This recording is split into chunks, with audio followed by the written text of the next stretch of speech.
2024년 오늘 11월 8일입니다. 새벽기도회 마태복음 20장 17절에서 34절까지의 말씀으로 눈뜨기를 원함이라는 제목으로 잠시 은혜를 나누겠습니다.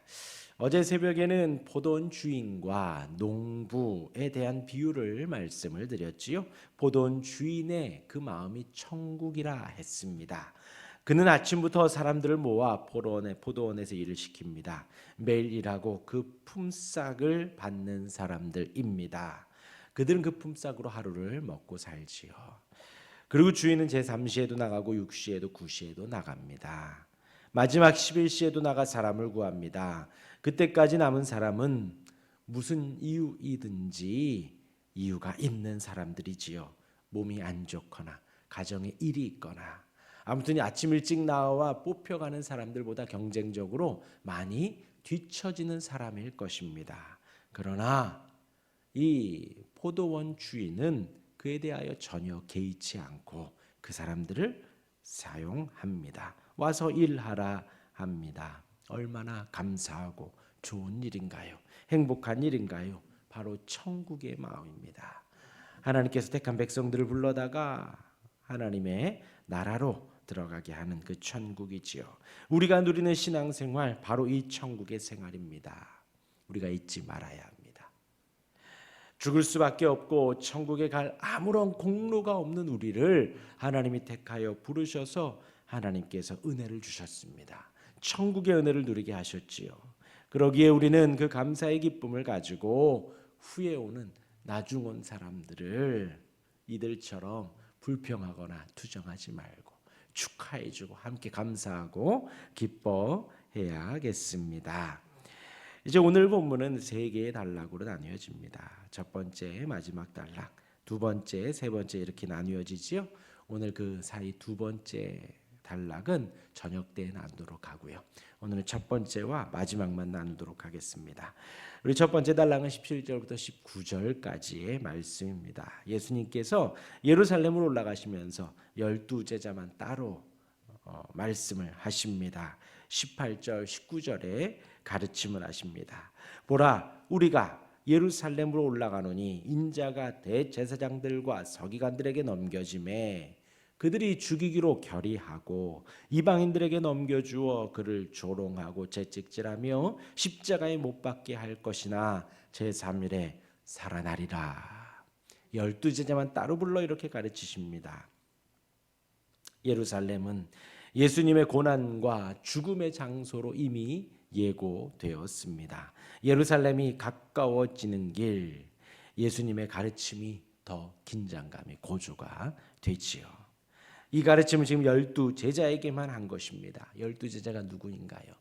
방금 전에 16장 16절에 주는 그리스도시요 살아계신 하나님의 아들이십니다. 베드로가 고백을 한 그 12제자들이지요. 지난번에도 말씀드렸지만 우리가 예수님의 고난과 부활을 배울 때에는 어느 때부터인가?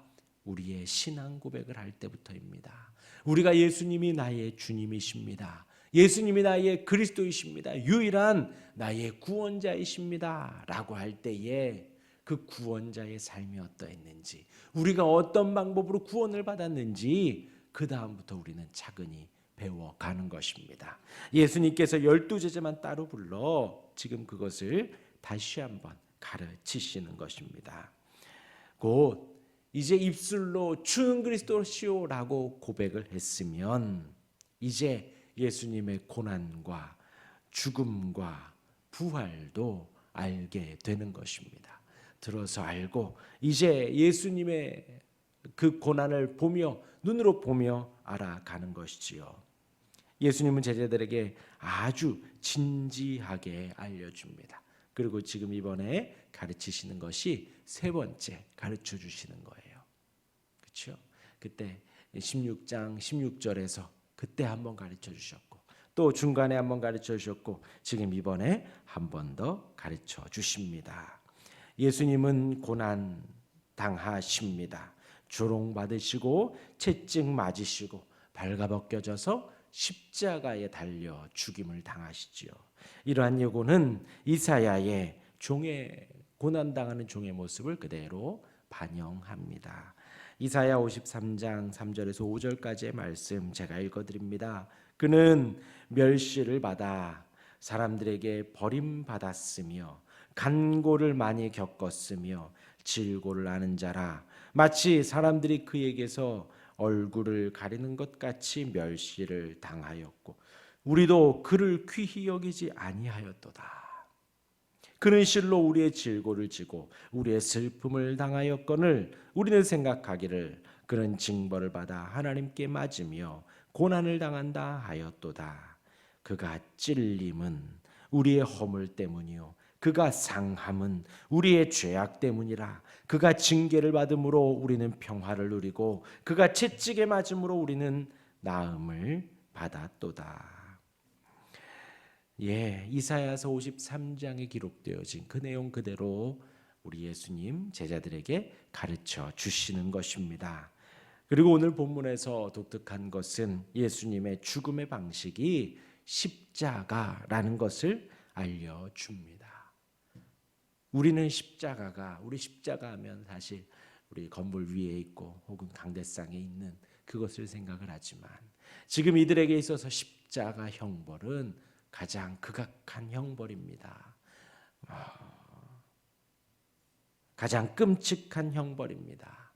지금 예수님께서 인자가 죽을 때에 십자가 형벌로 죽는다. 지금 그렇게 가르쳐 주신 것이에요. 진지하게 그 12명에게만 따로 가르쳐 줍니다.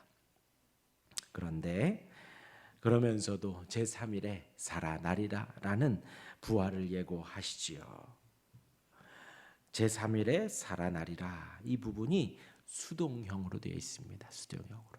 그러니까 예수님께서 능동적으로 살아나는 게 아니라 하나님 아버지께서 그를 살리신다라는 거예요. 살아나게 된다라는 것입니다. 곧 예수님의 부활이 하나님의 활동임을 알려주시는 것입니다. 제가 이 부활에 대해서는 두 가지를 항상 말씀드립니다. 하나는 성부 하나님의 죽음을 이기시는 능력입니다. 죽음을 이기시는. 예수님께서 죽으셨습니다. 그러나 성부 하나님은 생명을 주시는 분이시고 생명의 근원이십니다. 그 능력으로 예수님을 다시 살리시지요. 죽음을 이기는 능력입니다. 그것이 증명이 된 거예요. 증명이 된 거예요. 그래서 우리에게도 영원한 소망이 되어지죠. 죽을 뻔했네. 죽을 것 같아. 죽음이라는 것이 우리에게 가장 두려운데 성부 하나님 그 죽음을 이기시는 능력을 갖고 계시는 어마어마한 분이십니다. 우리가 믿는 하나님, 우리가 예배하는 하나님이 바로 그 죽음을 이기신 하나님이십니다. 그리고 부활하면 예수님의 의로움이 드러난다 그랬죠. 여기에서는 수동형으로 드러났지만 예수님의 죽음 다음에 3일 만에 부활하십니다. 예수님이 죽었지만 예수님은 죄 때문에 죽으신 것이 아니지요. 예수님은 죄가 없으십니다. 예수님이 죽으심은 우리의 모든 죄를 짊어지고 죽으신 것입니다.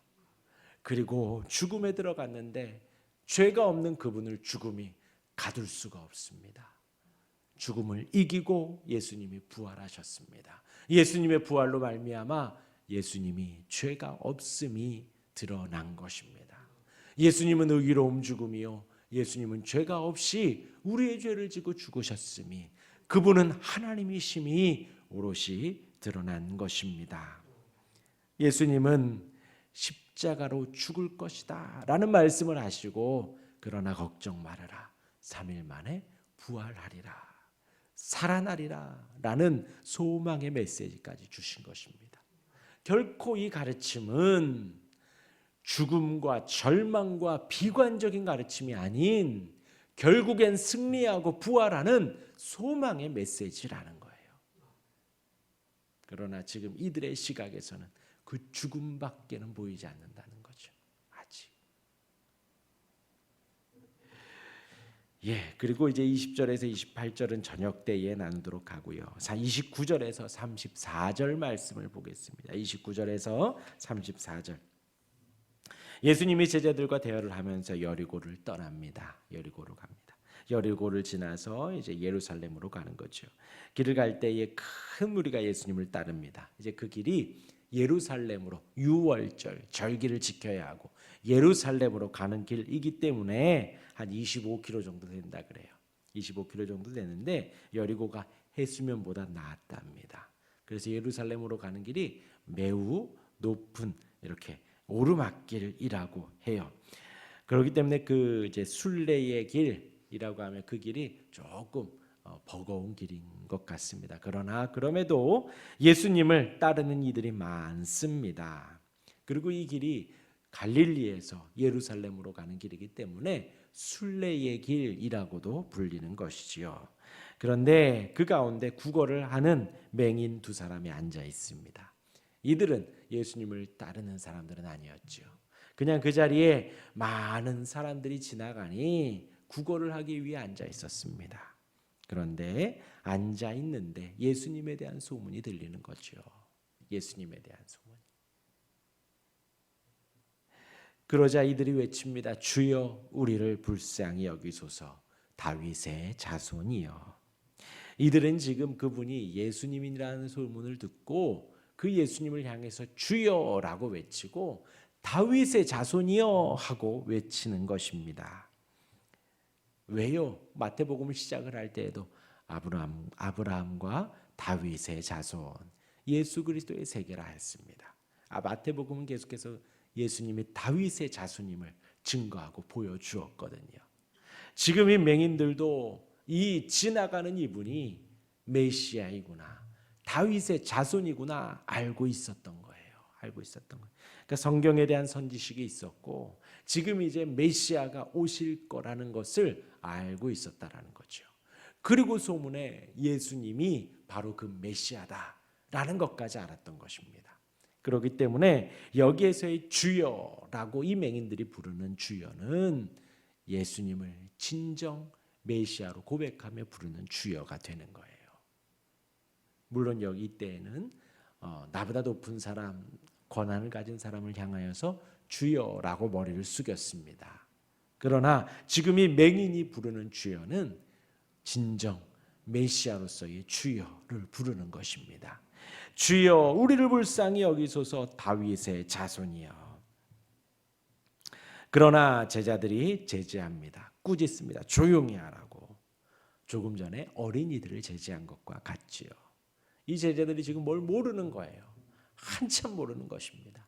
예수님이 십자가의 고난을 가르치시고 죽음을 가르치시고 그렇게 했는데도 불구하고, 그리고 이제 우리가 저녁 때 나온다 했지만 20절에서 28절에서도 섬겨라 섬겨라 했는데도 불구하고 어린이들이 여기 오는 것을 거부하지 말아라, 막지 말아라, 그렇게 가르침을 계속해서 받는데도 불구하고 가장 낮은, 가장 연약한 눈먼 사람이 외치는 그 외침을 자꾸 제자들은 거절하는 거예요. 거부하는 거예요. 그러니까 제자들의 마음에는 지금 무엇이 있다는 거예요?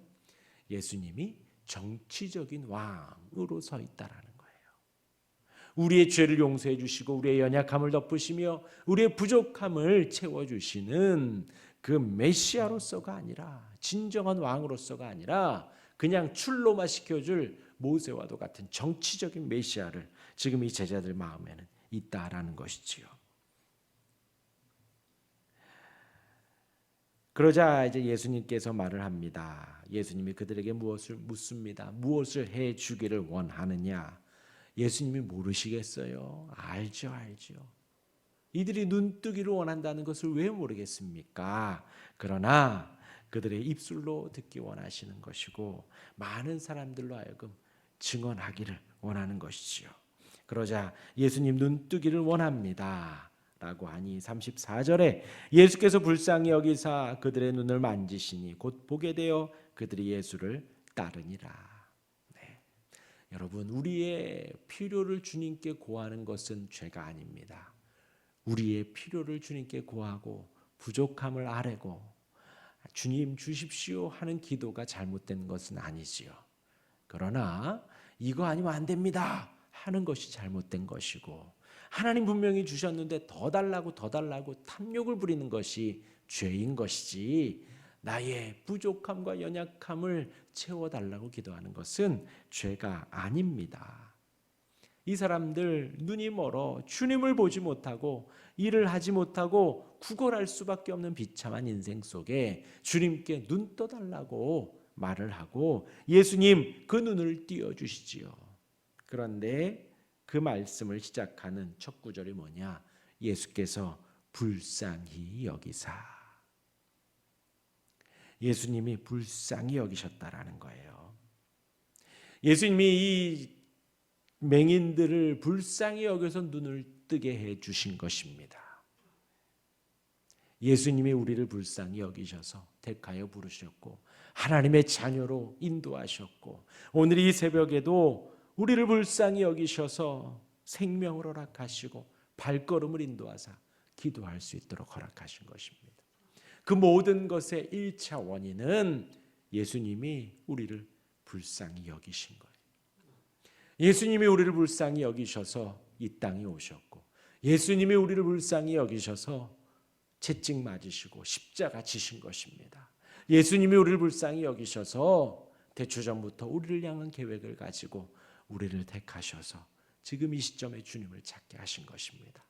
그 예수님의 긍휼이 우리를 구원하고 예수님의 긍휼이 우리를 인도해 주시는 것입니다. 절대로 잊으면 안 됩니다.